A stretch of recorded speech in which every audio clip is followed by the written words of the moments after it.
Hello friends, welcome back to investment की यात्रा। आज हम बात करेंगे BASF की। इस पे मंथली के चार्ट पे करेंगे और देखते हैं इसमें क्या होता है। पूरा मैं एनालिसिस आपको करके दूंगा। अगर आप चैनल पे नए हैं तो चैनल को सब्सक्राइब और वीडियो को लाइक ज़रूर करें अगर पसंद आए तो। और मेरा इंस्टाग्राम और टेलीग्राम पे भी पेज है, आप वहाँ पे भी मुझे ज्वाइन हो सकते हैं। इंस्टाग्राम पे मैं शॉर्ट वीडियोस रेगुलर डालता हूँ, यूट्यूब पे बड़ी वीडियोस डालता हूँ ताकि आप सबके साथ मैं एक शेयर कर सकूँ जो मेरे को लगता है स्टॉक्स में मूव आने वाला है। और आपने पीछे देखा भी है, मैंने आपको आंध्रा पेपर दिया था, आपके उसके बाद मैंने बलरामपुर चीनी दिया हुआ है आपको। बलरामपुर चीनी अभी तक नहीं चलाया तो चलेगा, उसमें भी नज़र बनाए रखें अपनी। आज हम बात करेंगे BASF की, ठीक है। तो BASF की इसलिए बात कर रहे हैं क्योंकि इसका भी जो स्ट्रक्चर है बहुत अच्छा है। अभी ट्रेड कर रहा है 2819 रुपए पे, 2820 के आसपास, ठीक है। तो अभी हम जो देख रहे हैं वो मंथली का चार्ट है, ठीक है। मंथली के चार्ट पे इसका एनालिसिस सबसे पहले मैं आपको करके दिखा रहा हूँ। तो ये मंथली का चार्ट है इसका। मंथली के चार्ट पे आप देखेंगे तो कम से कम हमारा 2006 से लेकर अभी तक 2023 तक का चार्ट खुला हुआ है। इसमें 2020 से लेकर 2022 में अच्छी वॉल्यूम आई थी, वॉल्यूम वापस कम हो चुकी है। यहाँ पे जो पुरानी वॉल्यूम थी वही वॉल्यूम इसमें थी। उसके बाद 2010 के आसपास हमें इसमें वॉल्यूम तेज देखने को मिली थी। तो ये तो हो गया हमारा वॉल्यूम एनालिसिस 2008 और 2010 और 2020 से 2022 के बीच में जो वॉल्यूम था। बाकी टाइम वॉल्यूम हमेशा सेम रही है एक ही लेवल पे, अभी वॉल्यूम कम चल रही है। तो ये इसका वॉल्यूम एनालिसिस था। अब इसमें बात करते हैं कि आगे क्या हो सकता है। इसमें मुझे लगता है कि 2023 एंड में इसमें वॉल्यूम वापस यहाँ पे आ सकती है। पहली बात 2024 में भी तो यहाँ पे वॉल्यूम एक आपको देखने को मिल सकती है, ठीक है। दूसरी चीज़, वॉल्यूम ये बताती है हमें कि मूव कितना रिलेवेंट है या फिर कितना स्ट्रॉन्ग है, कितना सच्चा मूव है, कितना झूठा मूव है, वो सारा वॉल्यूम बताती है। क्योंकि अगर आप यहाँ पे पुराना चार्ट देखेंगे तो यहाँ पे आपको 2022 में जो वॉल्यूम देखने को मिली थी, आपको चार्ट में भी यहाँ से यहाँ तक तेजी देखने को मिली होगी। बट यहाँ पे वॉल्यूम नहीं थी, तो यहाँ पे मूव आया, वापस नीचे आ गया। तो ये जो मूव आया ये वापस नीचे नहीं आया, देखिए यहाँ पे यहीं पे रुक गया, यहाँ से लेके ऊपर वापस जा रहा है। तो ये वॉल्यूम जो थी ये सच्ची वॉल्यूम थी और सच्चा एक ट्रेड ऊपर की तरफ जा रहा था। तो आपको ये पता लगता है वॉल्यूम से, ठीक है। तो ये तो हमने बात कर ली वॉल्यूम की। अब हम बात करते हैं, सबसे पहले इसमें हम अपने लेवल मार्क करते हैं। जैसा कि आपको पता है मेरी वीडियोस में मैं आपको लर्न भी करवाता हूँ और साथ में लेवल्स भी बता देता हूँ। तो ये सबसे पहले हम इसमें एक लेवल मार्क करेंगे यहाँ पे, ठीक है। ये लेवल हमने क्यों मार्क करा है, ये आपकी लर्निंग के लिए है। तो आपको इसमें अगर आप नए हैं तो आप नोट्स भी बना सकते हैं कैसे आपको लेवल्स वगैरह मार्क करने होते हैं। तो सबसे पहले हमने यहाँ पे लेवल मार्क कर दिया। उसके बाद आप बताएंगे इसमें लेवल क्यों मार्क करा है ये हॉरिजॉन्टल लाइन पे। यहाँ आप देखेंगे तो ये रेजिस्टेंस लेवल है इसका, ठीक है। यहाँ पे रेजिस्टेंस फेस कर रहा था, ये रेजिस्टेंस यहाँ पे आगे सपोर्ट का काम कर रही है। ये सपोर्ट का काम क्यों कर रही है, क्योंकि स्टॉक ऊपर की तरफ चला गया था, वापस आया तो ये पुरानी रेजिस्टेंस जो थी ये सपोर्ट का काम करती है। वापस सपोर्ट लेके ऊपर गया, स्टॉक नीचे आया, वहीं पे वापस सपोर्ट लिया कि पुरानी रेजिस्टेंस थी। तो इसका मतलब जब 2 बार सपोर्ट ले लिया और 3 बार रेजिस्टेंस थी तो हमें ये पता लग गया कि ये जो पॉइंट है इसका, ये वाला जो पॉइंट है और ये वाला जो पॉइंट है, ये एक स्ट्रॉन्ग पॉइंट है, ठीक है। स्ट्रॉन्ग पॉइंट आप इसको कह सकते हो जहाँ पे रेजिस्टेंस और सपोर्ट एक दूसरे को रिस्पेक्ट कर रहे हैं। तो यहाँ पे रेजिस्टेंस भी मिलेगी, यहाँ पे सपोर्ट भी मिलेगा। स्टॉक नीचे होगा तो रेजिस्टेंस मिलेगी, स्टॉक ऊपर होगा तो सपोर्ट मिलेगा। तो ये तो हमने सपोर्ट और रेजिस्टेंस की बात कर ली। अब बात करते हैं इसमें इसके आगे का ट्रेंड क्या है। इसके आगे का ट्रेंड हम कैसे डिफाइन करेंगे। सबसे पहले आपको क्या करना है, एक ट्रेंड लाइन बनानी है इसमें, ठीक है। तो यहाँ से अगर आप एक ट्रेंड लाइन बनाएंगे तो आपको ये दिखेगा इसमें कि ये, तो यहाँ पे आपको ये एक चीज़ दिखेगी कि यहाँ पे सपोर्ट ले रहा था इस ट्रेंड लाइन पे। देखिए 3 बार यहाँ सपोर्ट लिया, उसके बाद यहाँ सपोर्ट लिया, ठीक है। तो ये सपोर्ट लेता हुआ दिख रहा था। अब इसमें आगे क्या हो सकता है, अब इसमें आगे क्या हो सकता है वो देखते हैं।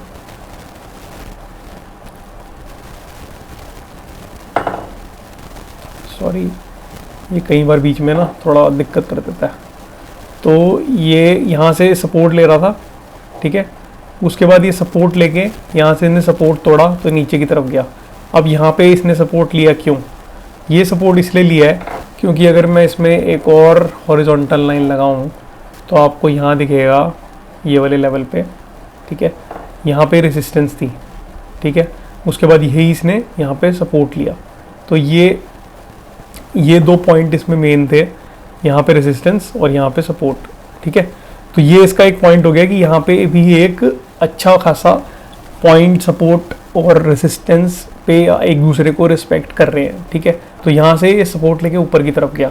अब इसमें क्या हो सकता है आगे, अब इसमें चांसेस जो है या था, ये पहले एक रेंज में ट्रेड कर रहा था, ठीक है। यहाँ से रेंज में ट्रेड कर रहा था, यहाँ से ऊपर गया, अब ये अपनी ये वाली रेंज बना रहा है, एक ये वाली रेंज, ठीक है। तो यहाँ पे आया नीचे, अब यहाँ से ऊपर जाएगा तो यहाँ तक तो आपको एक पैटर्न इसमें दिखेगा जो कि लेवल है इसका 3600, अभी चल रहा है 2819 पे। तो इसमें अभी 800 पॉइंट का मूव जो है वो आपको देखने को मिल सकता है बहुत जल्दी। 800 पॉइंट, 800 पॉइंट्स का मूव आपको देखने को मिल सकता है। तो कम एक तरह से छोटा मूव नहीं है, बहुत बड़ा मूव है 800 पॉइंट, ठीक है। 800 पॉइंट आपको यहाँ से यहाँ तक एक इसमें मिल सकते हैं। ये लेवल 3600 का लेवल है, तो 800 पॉइंट अभी ट्रेड कर रहा है 2800 पे, तो आपको कम से कम 800 पॉइंट इसमें मिल सकते हैं, ठीक है। तो आपको ये ध्यान रखना है कि इसमें 800 पॉइंट का एक मूव आ सकता है। तो अब आपको करना क्या है, अब आपको जाना है इसके वीकली चार्ट पे। वीकली चार्ट पे क्यों जा रहे हैं, क्योंकि हम डिटेल में अब देखना चाहते हैं कि इसमें गहराई में क्या चल रहा है। तो यहाँ पे आप वीकली चार्ट पे गए, यहाँ पे अब आपको क्या करना है, एक ट्रेंड लाइन लगानी है। ये मैं आपको पूरा एनालिसिस बता रहा हूँ इसका। यहाँ पे आप ट्रेंड लाइन लगाएं एक, ठीक है। ये आपने ट्रेंड लाइन लगाई, ये अब आपने इसमें क्या देखा, इस ट्रेंड लाइन में ये रेजिस्टेंस थी इसकी, यहाँ से बार बार रेजिस्ट कर रहा था, जो कि आपको मंथली चार्ट पे नहीं दिख रहा था। यहाँ पे जाता है ऊपर से नीचे, फिर ऊपर गया नीचे, ऊपर गया नीचे, ऊपर गया, यहाँ से ब्रेकआउट दे दिया, ब्रेकआउट करके नीचे आया। उसी ट्रेंड लाइन पे इसने सपोर्ट लिया, जो ये ट्रेंड लाइन थी और जो ये ट्रेंड लाइन थी। तो ये इसका एक इंटरसेक्शन पॉइंट बन गया, ठीक है। तो यहाँ पे इसने सपोर्ट लिया, यहाँ पे सपोर्ट लेके वापस ऊपर गया, इसको ब्रेक कर दिया। अब ये ब्रेक हो गया था जब, तो यहाँ पे क्लियर इंडिकेशन आ गई थी। ये ब्रेक होने के बाद, ये ब्रेक होने के बाद एक इसमें क्लियर इंडिकेशन थी जब ये पॉइंट ब्रेक हुआ था, तो ये इस वाले पॉइंट पे ज़रूर आएगा, ठीक है। तो ये पॉइंट था आपका कम से कम 2800 का, और ये जो सपोर्ट लाइन है इसकी है 2200 की। तो 600 पॉइंट नीचे इसने ज़रूर आना था, जो कि आया भी है, ठीक है। आते हुए दिखा है आपको 600 पॉइंट। क्यों आया, आपको रीज़न पता चल गया होगा, आपको जो लर्निंग है उससे पता लग गया होगा। यहाँ से अब सपोर्ट लेके ऊपर की तरफ वापस जा रहा है। यहाँ पे इसने रेजिस्टेंस वापस फेस की, क्योंकि यहाँ पे रेजिस्टेंस थी, यहाँ पे रेजिस्टेंस थी, यहाँ पे सपोर्ट था, यहाँ पे सपोर्ट था, ठीक है। तो ये जो दो सपोर्ट थे ये रेजिस्टेंस का काम कर रहे थे। यहाँ पे नीचे जाट आ गया था, उसके बाद वापस रेजिस्टेंस मिली से यहाँ पे, सेम पैटर्न जो नीचे आपने देखा था मंथली चार्ट पे। तो इससे आपको ये पता लगा कि यहाँ पे रेजिस्टेंस ले रहा है, ठीक है। अब इसमें आगे क्या हो सकता है, आगे का एनालिसिस कैसे करना है, ये तो हमने बैकग्राउंड कर लिया वीकली और मंथली चार्ट पे। अब इसमें आगे क्या हो सकता है, आगे का एनालिसिस आपको कैसे करना है, आपको यहाँ देखना है कि यहाँ एक बार रेजिस्टेंस, दो बार रेजिस्टेंस, तीन बार रेजिस्टेंस, एक बार सपोर्ट, दो बार सपोर्ट। तो 5 बार इसने 5 पॉइंट पे इसने इस लेवल को रिस्पेक्ट किया। अगर ये 5 बार इस पॉइंट पे रुकने या फिर सपोर्ट लेने का काम कर रहा था या रेजिस्टेंस कर रहा था, और अगर इस पॉइंट को ये काट देता है यहाँ पे, मान लीजिए यहाँ पे काट के 2850 पे चला जाता है, अभी 2820 पे है, ठीक है। इसको काट के ऊपर की तरफ निकल जाता है, यहाँ पे एक छोटी सी कैंडल बना देता है नेक्स्ट वीक यहाँ पे। तो ये क्या होगा, इसका मतलब होगा इसने 5 ये लेवल को रिस्पेक्ट नहीं किया। और जब किसी चीज़ को हम रिस्पेक्ट नहीं करते इतनी बार रिस्पेक्ट करने के बाद, तो वहाँ पे एक तरह का ब्रेकआउट आता है। या आपने लाइफ में भी देखा होगा, अगर आप किसी को रिस्पेक्ट दे रहे हैं बहुत कंटिन्यूसली और एक बार आपने डिसरिस्पेक्ट कर दी, तो उस बंदे को गुस्सा आ जाता है, वो एकदम ब्रेकआउट हो जाता है, गुस्से में कुछ भी बोल देता है, राइट। तो ये स्टॉक भी वैसे ही काम करते हैं, स्टॉक भी यहाँ पे ब्रेकआउट करेगा, और यहाँ से ब्रेकआउट करके जब लेवल पर रिस्पेक्ट नहीं होगी इसको काटेगा, जो कि काटना चाहिए, काटेगा तो सीधा एक ऊपर की कैंडल बनाएगा, ठीक है। ब्रेकआउट करते समय और इस लेवल तक जाएगा।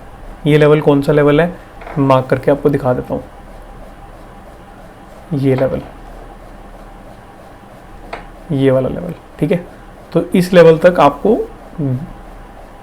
आने वाले टाइम में ये स्टॉक दिख सकता है, जो कि है 3600 का लेवल, 3650 का लेवल। तो यहाँ से एक बड़ी कैंडल आपको दिख सकती है, इसमें यहाँ से एक बड़ी कैंडल आपको दिख सकती है। स्टॉक का नाम है BASF। इस पे नज़र बनाए रखें, आपका खुद का एनालिसिस करें, अपने फाइनेंशियल एडवाइजर से पूछें, तभी ट्रेड लें। मेरा काम था, मेरे को आपको एनालिसिस करके सिखाना था और बताना था मैं क्यों विश्वास रखता हूँ इस पर और क्यों ये आगे जा सकता है। तो मैंने आपको बता दिया, अब आपका डिसीजन है, मेरी कोई एडवाइस नहीं है फाइनेंशियल एडवाइस, मैं सिर्फ अपना व्यू शेयर कर रहा हूँ। आपका खुद का डिसीजन है, अपने फाइनेंशियल एडवाइजर से पूछ के ट्रेड लें, विद SL लें, और इसमें अच्छा खासा प्रॉफिट बना सकते हैं आप। तो मैंने अपना व्यू शेयर कर दिया, आपको होप सो अच्छा लगा हो। अच्छा लगा तो इस वीडियो को लाइक करें, चैनल को सब्सक्राइब करें, ताकि और लोगों तक वीडियो जाए।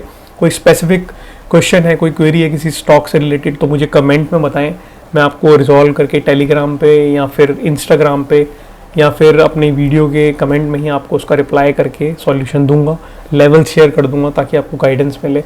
जो भी आपके पास स्टॉक है, किसी में आप अटके हुए हैं, हर कोई ना कोई किसी स्टॉक में अटका होता है, तो आप प्लीज़ मुझसे पूछ सकते हैं। बाकी रोज़ मेरी वीडियो आती है, चैनल को सब्सक्राइब कर लें ताकि आपको रेगुलर अपडेट मिलती रहे। नोटिफिकेशन पे क्लिक ज़रूर करें ताकि आपको रेगुलर सबसे पहले अपडेट मिले। अभी के लिए इस वीडियो में इतना ही, मैं मिलता हूँ फिर किसी वीडियो में, तब तक के लिए सेफली ट्रेड करें। Thank you friends, take care.